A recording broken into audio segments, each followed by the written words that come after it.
So when people don't do it, usually some mechanics doesn't do it, and later on the customer complains, oh, my brake pad is squealing, I am hearing a noise. So why greasing the pins is important?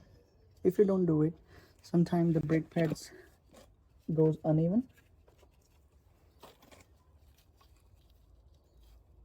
If you see these brake pads, so they are most likely to be equal, but some of the time the brake pad is much more than the other side. So sometimes the inner side is 5 mm, the outer side is 2 mm. So mostly the sliding pins, when they are not greased, they get seized up. That's when this kind of problem comes. So make sure you grease up your sliding pins.